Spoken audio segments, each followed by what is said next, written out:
Good morning, Rutherford County. My name's David Guy, and this is my wife Amanda, and we wanted to come to you today and share something that's been on our hearts recently. About 2 months ago, 2 months ago, we were driving in the car together, and we're parents, and we both have backgrounds in education. My wife's still in education, and we were talking about our children and the struggles that sometimes can come up with teenagers and going to school and figuring out what you're going to do with your life. And our daughter's approaching some of that point in her life, and we started speaking, and we were talking about the struggles of education and the pressures that are put on people. And all of a sudden, it just flowed up out of my heart that there's a difference between godly wisdom and worldly knowledge. And the world system is engineered, and society in general is engineered to make yourself important, to gain knowledge, and it's apart from the wisdom that God gives us on a daily basis. And the scripture the story that came up in my heart was the story of Adam and Eve. And for reference, that's located in Genesis 2 verse 17.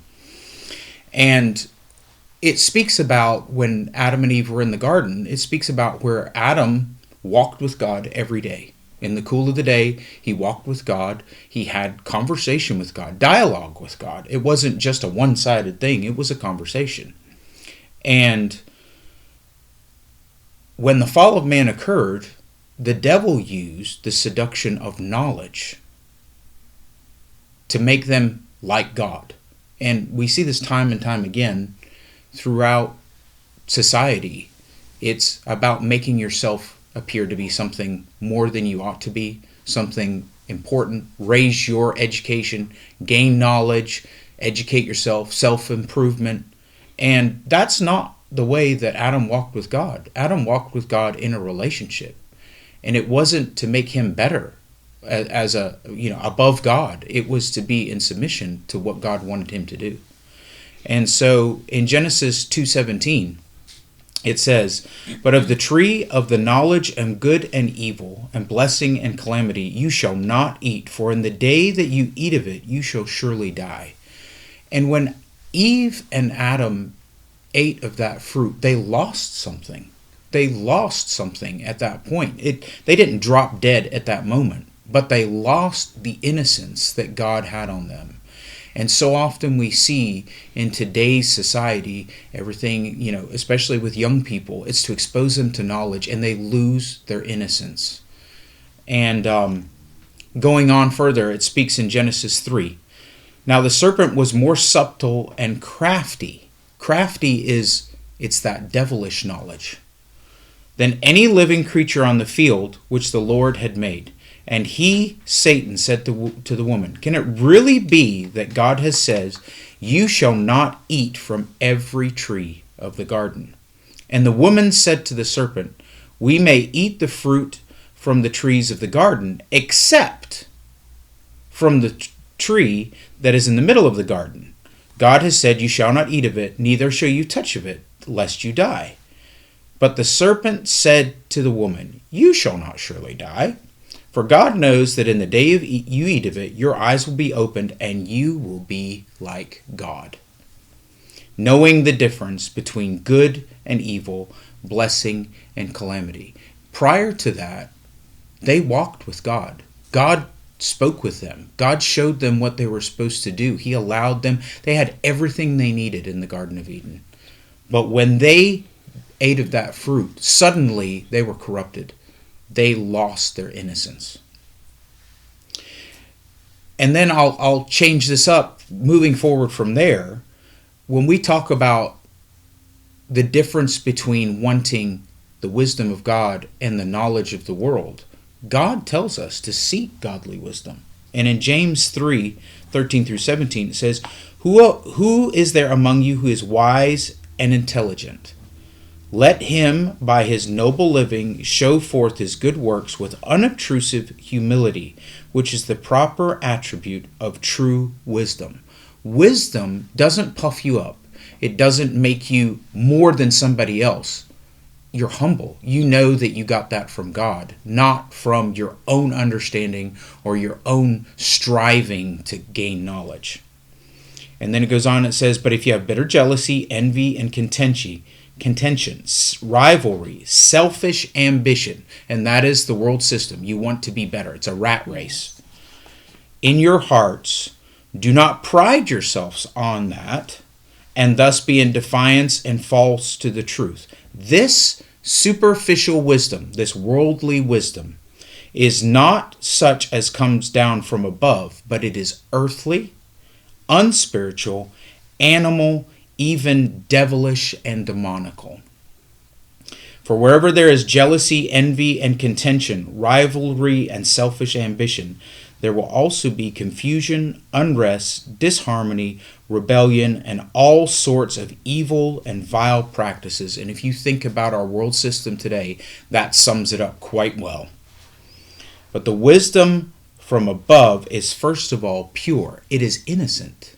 It doesn't have all the baggage and all the knowledge of the evil.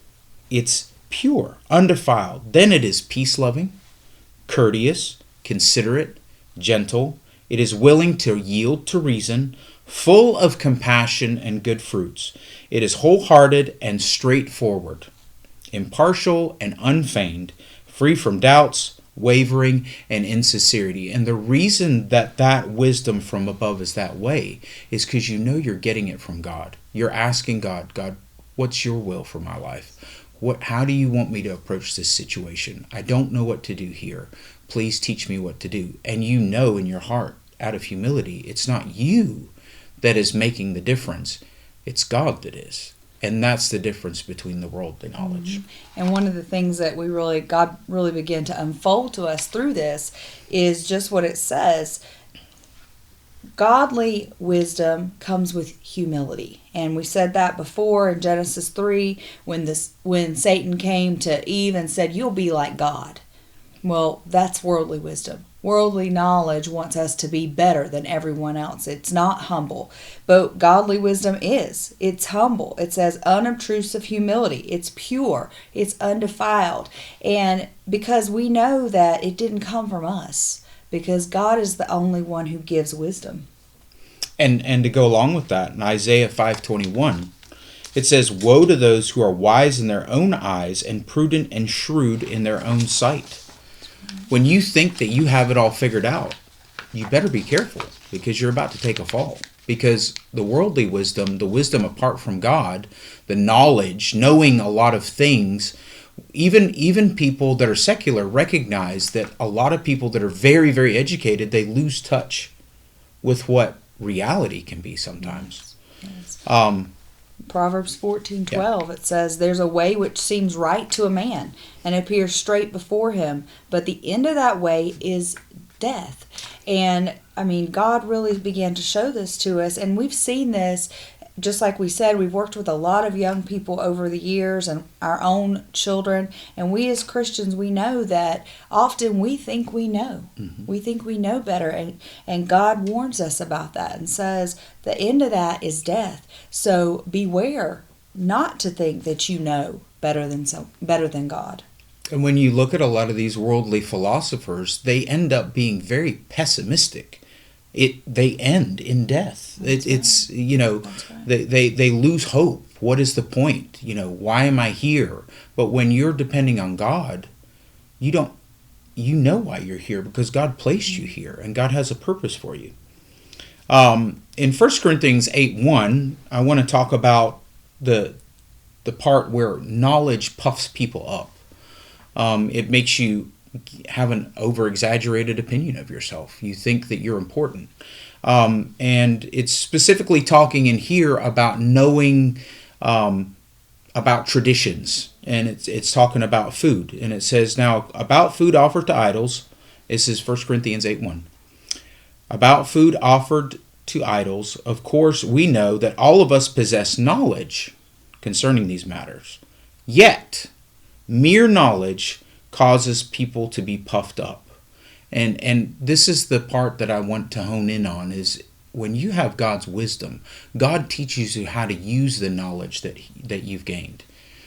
You're seeking God, and God is giving you what you need to know to deal with the situation. Sometimes you don't have the full understanding of what exactly is going on, but because you are asking God for wisdom, He will show you what to do. And then it will become apparent why. It goes on, it says, to bear themselves loftily and be proud. Again, pride, loftiness is the opposite of humility. But love, affection, goodwill, and benevolence edifies and builds up and encourages one to grow to his full stature. When it's talking about edifies and builds up someone, it's not talking about exalting yourself. It's talking about you glorifying God and helping other people. Yes. And in Proverbs 2, 6 through 12, Proverbs was written by Solomon, and Solomon, we'll talk about him as an example, but Solomon dealt a lot with the difference between wisdom and knowledge. Yes. It says, for the Lord gives, in verse 6, for the Lord gives skillful and godly wisdom, from his mouth come knowledge and understanding. The difference here between the knowledge that God imputes and the knowledge that the world gives us. The world just gives us information, and we think about it today. There's so much information. There's data. You talk about, you spend 5 minutes in the news cycle and you hear about data and knowledge and identities and, all this kind of stuff. And the world is obsessed with gaining knowledge and gaining data and more and more and more. But it says here that wisdom from God's mouth come knowledge and understanding. It's not just the knowledge. It's also the understanding of what He wants you to do with it. He hides away sound and godly wisdom and stores it for the righteous, those who are upright and in right standing with Him. He is a shield to those who walk uprightly and integrity. So that's a key. He stores it for the righteous. So that tells us that we as Christians can have wisdom. God has it for us. Mm-hmm. And the thing that we have to be careful as Christians, that we don't fall into that secularism of gaining more knowledge, because we'll reference it later, but Jesus said, you study the scriptures, but the scriptures are about me. So you can study about being a Christian, you can study about how to walk as a moral person or whatever, but without knowing God and without asking God for the wisdom of how to do it, it's futility.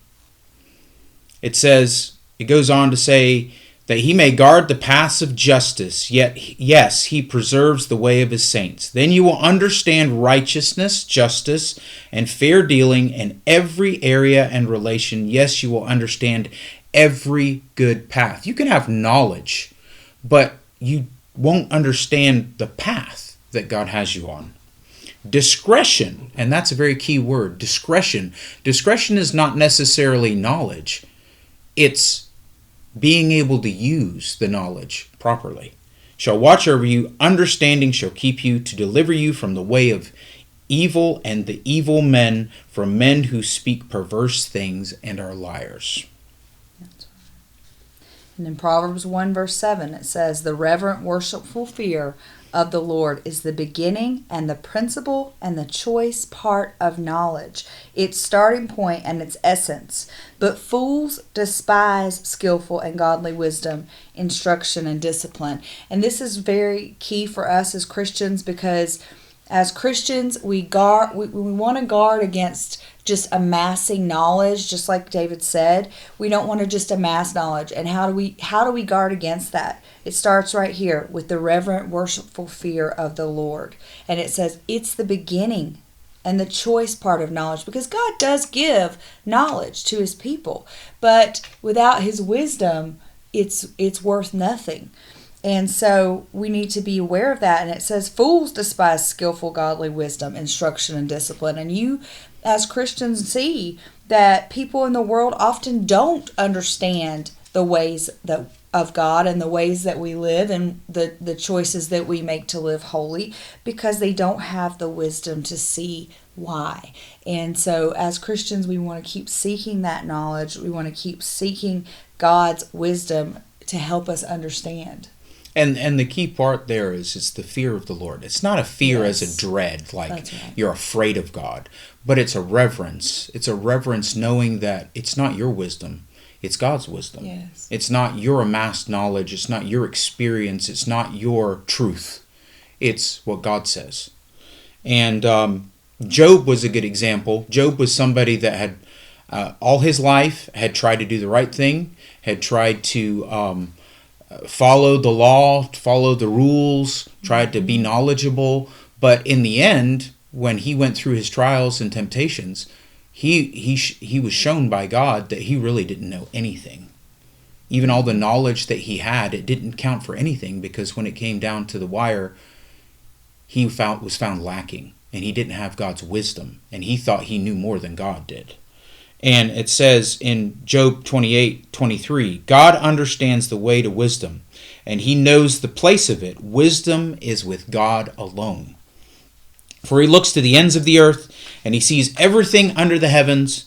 When he gave to the wind weight or pressure, and allotted the water by measure, and when he made a decree for the rain and the way of the lightning of the way for the lightning of the thunder, and then he saw wisdom and declared it. He established it, yes, and searched it out for his own use, and he alone possessed it. But to man he said, Behold, the reverent and worshipful fear of the Lord, that is wisdom, and to depart from evil is understanding. We can see a lot of times, there's a lot of people that are very knowledgeable. They have a lot of knowledge, but do they use that knowledge to promote righteousness, or do they use it to promote evil? And we see a lot of times where people that can be very knowledgeable, they're also very evil people. They're very narcissistic. They're very they look to themselves. They don't care about other people. And you can see too, the world encourages that. They encourage you to get more and more knowledge. Let's gain more and more knowledge. Let's get more and more degrees. I mean, I myself, I have a lot of degrees on my office wall, but none of those things help me when it comes to having the wisdom to do the things God's called me to do. And so we need to make sure that we're looking inside our hearts and make sure that we understand there's a difference. And that difference starts here, the reverential, worshipful fear of the Lord.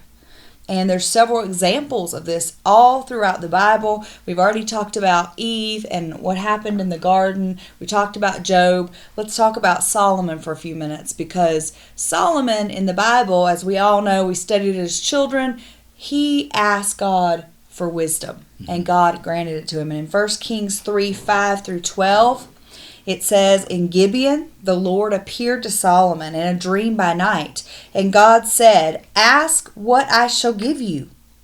And then Solomon said, You've shown to your servant David, my father, great mercy and loving kindness, according as he walked before you in faithfulness, righteousness, and uprightness of heart. And you've kept for him this great kindness and steadfast love, that you have given him a son to sit on his throne this day. Now, O Lord my God, you've made your servant king instead of David my father, and I'm but a lad in wisdom and experience.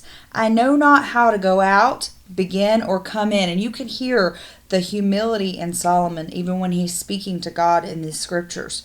Your servant is in the midst of your people, whom you've chosen, a great people who cannot be counted for multitude. So give your servant an understanding mind and a hearing heart to judge your people, that I may discern between good and bad. For who is able to judge and rule this, your great people? And it pleased the Lord that Solomon had asked this. God said to him, Because you've asked this, and you've not asked for long life, or for riches, nor for the lives of your enemies, but have asked for yourself understanding to recognize what is just and right, behold, I've done as you ask. I've given you a wise, discerning mind, so that no one before you was your equal, and nor shall any arise after you equal to you. And you could just see the humility in Solomon. He already knew that he didn't have any knowledge, and he didn't have any capability to rule God's people. But he asked God for wisdom, and God granted it to him. But then you look, and in the book of Ecclesiastes, Solomon also wrote the book of Ecclesiastes. And in the book of Ecclesiastes, we see something different that happened to Solomon. And it says in chapter 1, verse 13, it says, For And I applied myself by heart and mind to seek and search out by human wisdom all human activity under heaven.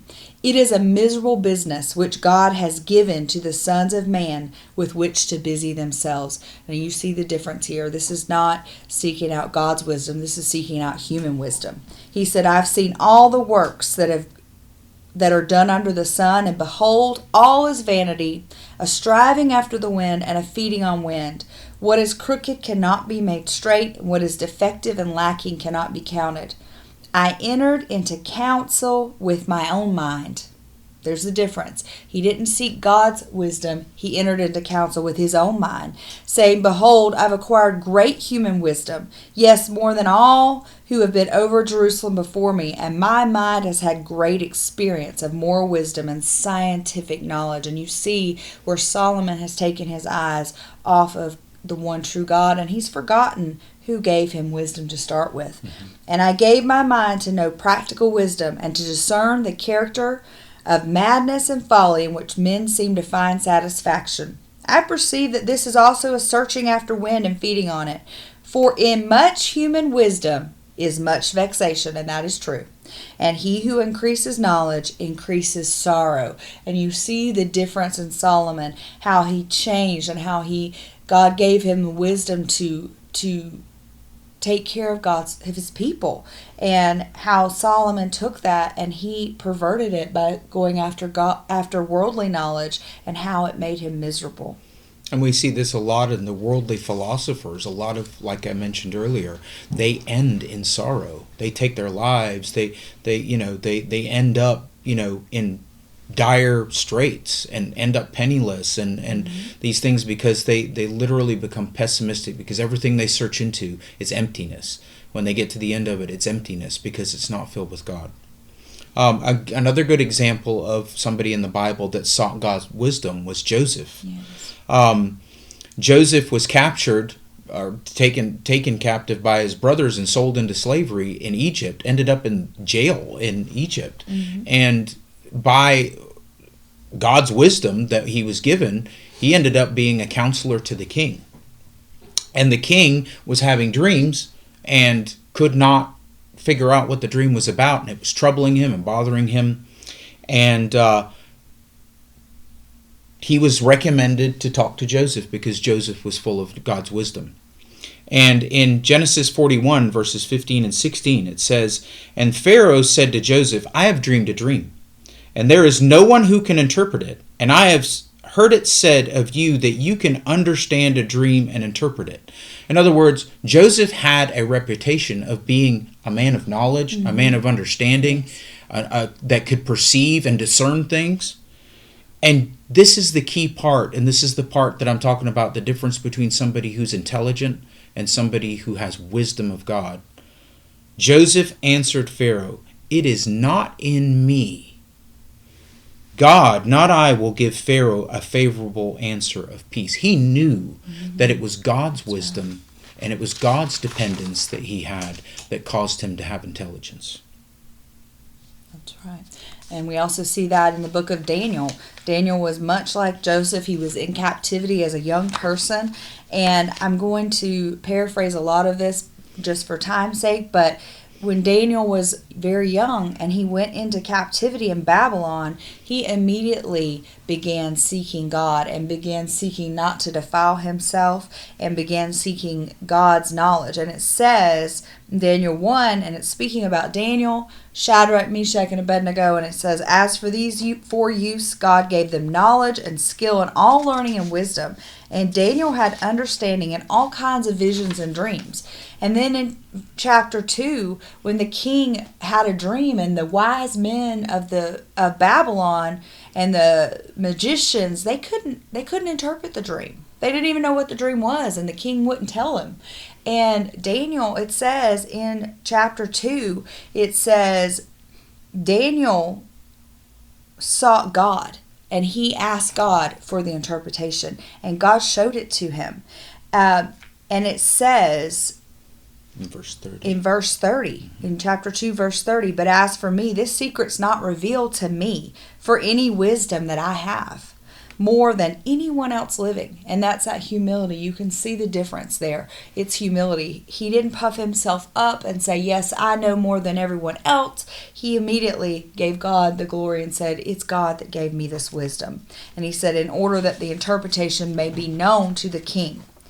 And then we see that also in the Tower of Babel, how God punished the Babylonians. Yeah, when you look at the historical account in the Bible of the Tower of Babel, men got together and they said, we are going to build a tower to heaven.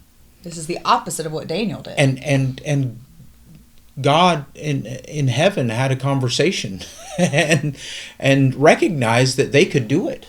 They had the knowledge to do it, but they were doing it to establish themselves to be as the same way that Satan had tried to seduce Eve in the garden, or did seduce Eve in the garden, to be like God, that they were going to send their tower to heaven. And God recognized it, and God intervened, and he confused them. He literally confounded them, and they couldn't understand each other. They had no wisdom to talk to each other. It crushed it. And then, that's what happens when you try to do things apart from the wisdom of God. When you go out there to seek knowledge, to try and understand it, God confounds you. And you end up with that feeling of emptiness, that feeling of confusion, of I don't know how I'm going to, how am I going to accomplish this? And you get those feelings of depression and all those kind of things come on you. Yes. But, we want to seek the way out. We want to seek God's wisdom. And in Proverbs 3, verse 5, we're going back to Proverbs again. This is Solomon. God did give him wisdom.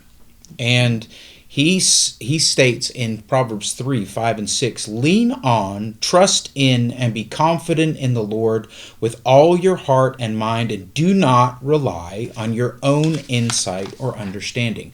A lot of times we think we've got things figured out. We're trying to figure out what car to buy, what house to buy, what career to go into. Should I make this career move? Should I do this? Should I do that? And we get confounded. What am I going to do? How am I going to do this, accomplish this? But it says don't rely on your own understanding. Don't try to go and figure it out on yourself. Don't go and depend on what other people say, or depend on what God speaks to your heart with all your heart and mind. And then it goes on and it says, in all your ways know, recognize, and acknowledge him, and he, not your own understanding, not how you figured it out, but God will direct and make straight and plain your paths. And this morning, a scripture came to me this morning in Romans 12, verse 2. It says, do not be conformed to this world. Don't follow the path of this world where you seek knowledge and you try to puff yourself up, you try to be better than the next person. But be transformed by the renewing of your mind, so you can know what the will of the Lord is. And the very next scripture goes in to talk about, do not think more of yourself than you ought to. Yes. And then finally in James 1 verse 5, we cannot leave this one out, because this is what we've got to do as Christians, because we don't have wisdom without God. We've already said that wisdom comes from God, and it comes from God alone, and it's nothing we can do. So what do we have to do? In James 1:5 it says, if any of you is deficient in wisdom, and that's all of us, because we don't have wisdom without God. If any of you is deficient in wisdom, let him ask of the giving God, who gives to everyone liberally and ungrudgingly, without reproaching and fault finding, and it will be given to him. And again, that just tells us right there, all we have to do is, Jesus, please give us your wisdom. Please give me your wisdom to know what to do in each of these situations. And it takes all of that pride away from us, because we know that it's nothing we can do. It's all because God is a loving God. He's gracious to us. And because of his grace, he gives us the wisdom to be able to do all the things that we need to do every day. And we thank you for tuning in with us today.